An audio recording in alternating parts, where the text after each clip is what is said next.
Most people believe bank fraud happens because someone makes a mistake.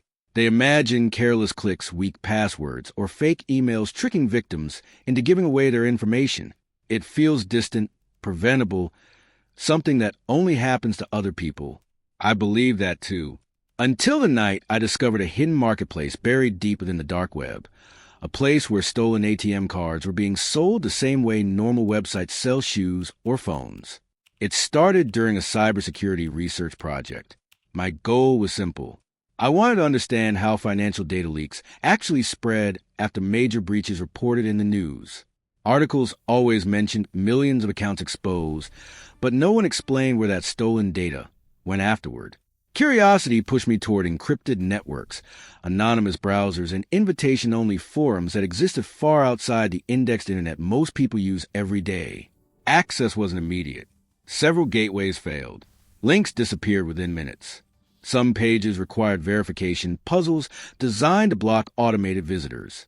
Eventually, after hours of searching, I found a directory listing marketplaces categorized by reputation scores. One name appeared repeatedly in discussion threads. Users described it as reliable, fast, and discreet. That alone felt disturbing. Reliability shouldn't exist in criminal spaces. Yet curiosity won, and I opened the link. The website loaded slowly against a black background. No logos, no advertisements. Just a clean interface resembling an ordinary online store. At the top were navigation tabs labeled by region: North America, Europe, Asia, Middle East. Beneath them were product categories: debit cards, ATM access, banking credentials, verified accounts. Each listing displayed details with unsettling professionalism: country of origin, bank institution, account type, estimated balance range, date of last confirmed activity. It looked organized, efficient, normal. That was the most terrifying part. Sellers had ratings. Buyers left feedback, describing successful withdrawals. Some comments even thanked vendors for accuracy. Others complained about expired cards the way customers complain about damaged deliveries. Digital crime had transformed into customer service. I scrolled slowly, trying to convince myself the information had to be fake. Perhaps recycled numbers or scams targeting inexperienced criminals. But many listings included verification timestamps updated within hours. A green symbol appeared beside certain entries labeled Fresh Capture. Another label read Owner Active. According to forum explanations, that meant the real cardholder was still using the account and had not yet detected suspicious activity. The realization settled heavily in my chest. These weren't abandoned accounts. These belonged to real people living normal lives at that exact moment. Someone buying groceries, someone paying rent, someone trusting their bank completely unaware their financial identity was already being traded. As I continued browsing, automated filters allowed sorting by balance amount. Low-value cards appeared first, then mid-range accounts. Finally, premium listings promising higher withdrawal limits. Prices increased accordingly. Entire financial lives reduced to numbers on a screen. Then something strange happened. A new listing appeared while I was watching. The marketplace refreshed automatically, adding recently uploaded data. My attention locked onto one entry because it matched my country, then my city, then my bank provider. At first, coincidence seemed possible, but the card type displayed was identical to mine. The expiration pattern looked familiar. I felt an uncomfortable pressure in my chest as I opened the listing preview. Sensitive digits were partially hidden, but enough information remained visible to recognize the structure, and beside the entry was a green status label. Active, owner unaware. For several seconds I couldn't move. My wallet sat beside the keyboard. I opened it slowly, removing my ATM card and comparing details. The numbers aligned perfectly where visible. My card was listed for sale, while still in my possession. A cold realization followed immediately. Theft no longer required physical access. Somewhere, sometime, my information had already been copied. Maybe through a compromised payment terminal. Maybe through malware. Maybe through a massive database breach months earlier that never reached headlines. I disconnected from a network instantly, convinced closing the browser would end the experience. But anxiety remained. I checked my banking application repeatedly. No suspicious transactions appeared. Everything looked normal. That night, I barely slept. The following morning, a notification appeared on my phone. Transaction attempt declined. Location unknown.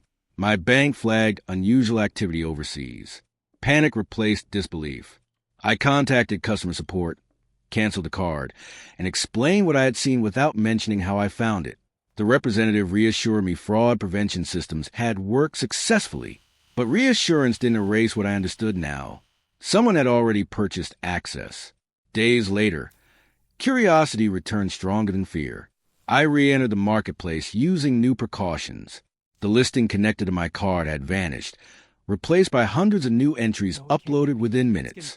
The scale became impossible to ignore. Thousands of identities rotated constantly, suggesting automated harvesting operations far beyond individual hackers. Discussion forums connected to the marketplace revealed fragments of truth. Criminal groups deployed skimming devices inside ATMs and gas stations. Malware infected online checkout systems, silently capturing payment data. Large corporate breaches leaked databases containing millions of financial records waiting months before resale to avoid detection patterns. Victims rarely connected incidents to original breaches. To them, fraud appeared random. But here, everything followed supply and demand.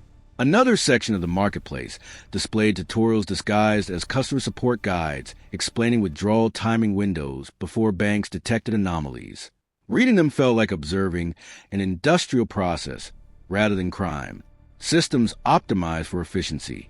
Then I noticed something even more disturbing. Certain listings included behavioral notes, preferred transaction hours, typical spending locations, risk probability scores. Someone wasn't just stealing numbers. They were studying human habits. Patterns built from transaction histories allowed buyers to mimic legitimate behavior, delaying fraud detection. The marketplace wasn't selling cards alone. It was selling digital versions of people. That realization changed everything. Financial identity had become predictable data, and predictability could be exploited indefinitely. Weeks passed before investigators publicly announced a multinational banking breach affecting millions of customers. News outlets described technical vulnerabilities and reassured viewers that corrective measures were underway. Watching the report felt surreal. I had already seen where that stolen information ended up long before authorities acknowledged the scale. The marketplace eventually disappeared without warning. Servers went offline. Forums dissolved. Links returned errors. Some believe law enforcement seized infrastructure. Others argued operators simply migrated to new networks under different names.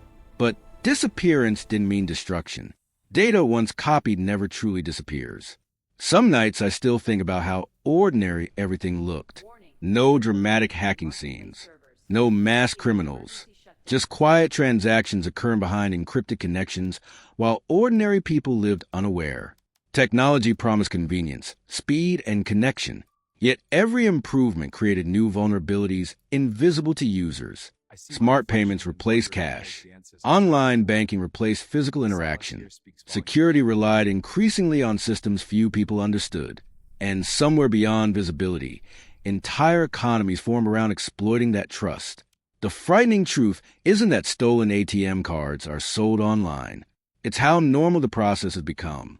Because while most people sleep believing their money rests safely behind passwords and encryption, someone else may already be browsing a marketplace, scrolling past listings, evaluating accounts, and waiting for the perfect moment before the owner ever realizes they were never alone inside their own financial life. By the time fraud alerts appear, the transaction has already begun, and the marketplace has already moved on to its next victim.